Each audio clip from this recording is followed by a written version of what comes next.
Alam tak kambang jadi guru.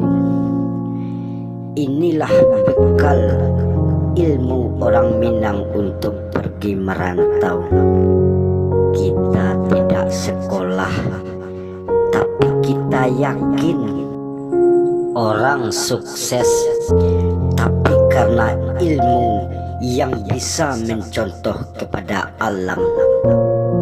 Ilmu memahami tentang kehidupan dan ilmu memahami tentang ketuhanan agar ada rasa syukur dan tidak tamak dan serakah hidup di atas penderitaan orang.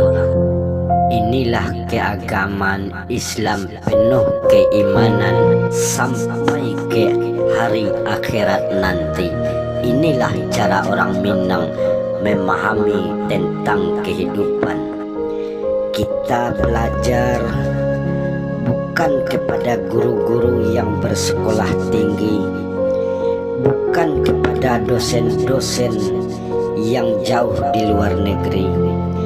Kita sebagai orang Minang mencontoh kepada alam, berguru kepada alam.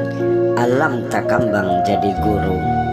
Untuk bekal di hari tua, untuk memahami cara kehidupan, untuk berjuang hidup dalam di perantauan.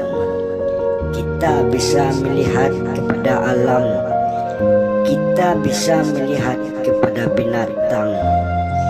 Dia bisa mencari, dia mampu berusaha untuk menghidupi diri sendiri, untuk tumbuh tanpa mematikan orang lain. Inilah ilmu alam yang patut kita contoh, yang patut kita pahami. Kau anakku, generasiku, dengarkan ayahmu bicara. Aku tak ingin kau menjadi orang kaya dan menjadi penguasa kelak dewasa nanti. Aku berharap kau mampu untuk memberi dan merasakan kepedihan orang lain dan bisa membantu penderitaan orang lain. Itu sudah bahagia buat ayahmu. Jika belum mampu kamu memberi untuk orang lain, jangan pernah kau menyusahkan orang lain. Carilah makan untuk dirimu sendiri. Berusahalah untuk dirimu sendiri dan untuk makan minummu sendiri. Kelak kau jadi dewasa nanti. Begitulah prinsip hidup bagi orang Minang, belajar kepada alam tak kambang jadi guru. Anakku, kau telah dewasa. Kau tak perlu takut menghadapi kehidupan ini. Hidup ini cuma persinggahan. Hidup ini perjuangan.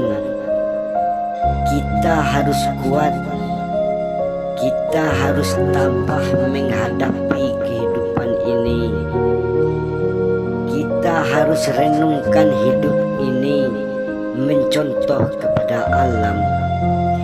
Alam saja bisa tumbuh, pohon saja bisa hidup tumbuh besar tanpa bergantung ke orang lain dan tanpa mematikan orang lain.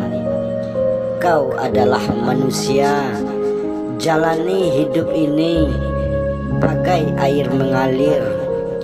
Tak perlu kau takut, tak perlu kau ragu. Hidup ini bagai air mengalir. Ikuti dan turuti kemana arah kau mampu untuk hidup jauh ke yang lebih baik. Kadangkala jalanmu terhadang, terhalang. Tak perlu kau sedih, tak perlu itu kau takutkan. Hidup bagaikan air, suatu saat dia akan memendung, hal yang kecil menghalangmu akan membuatmu jadi telaga, suatu bendungan, dan membuat keindahan, memberi kehidupan. Itulah perjalanan hidup di alam dunia ini. Yang perlu kau ingat anakku, jika bendungan itu kau jadi orang kaya, jangan pernah hidupmu sombong, angkuh, tak pernah menolong orang lain, tak pernah membantu orang lain, tamak dan serakah. Jangan pernah kau berbuat seperti itu. Jika bendungan yang kamu ciptakan dalam kekayaan, tapi jika bendungan itu kau temukan dalam kesengsaraan, dalam hidup kemiskinan, jangan pernah kau takut, jangan pernah kau ragu. Kita hidup di dunia ini bukanlah sendiri.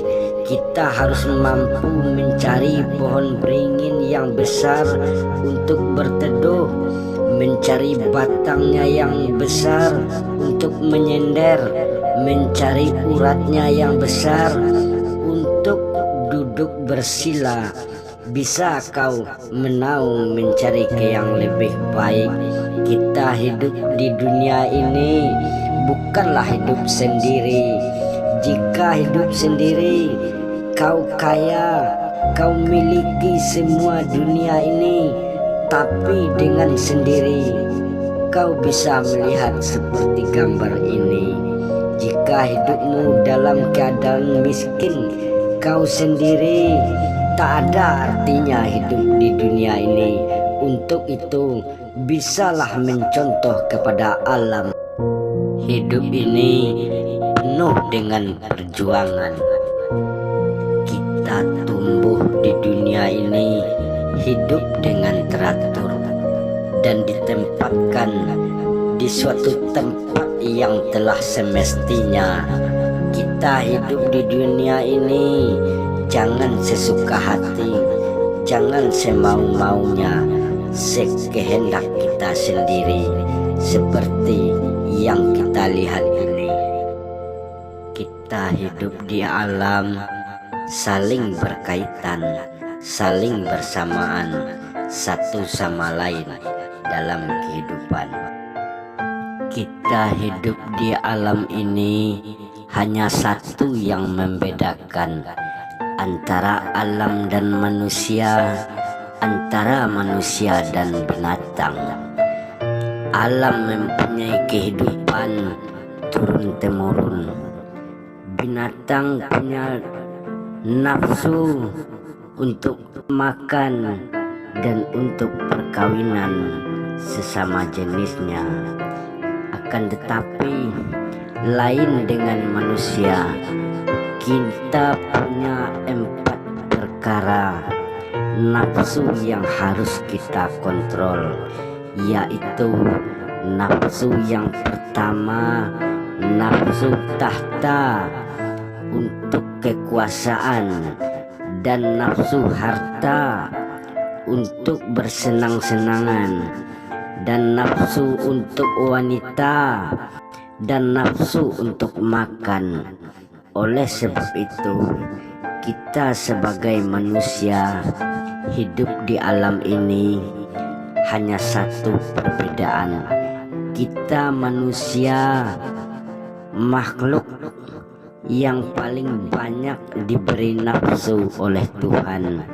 Oleh sebab itu, kita harus bisa mengendalikan, kita harus bisa memahami. Kita hidup di dunia ini harus seperti kehidupan mencontoh kepada alam.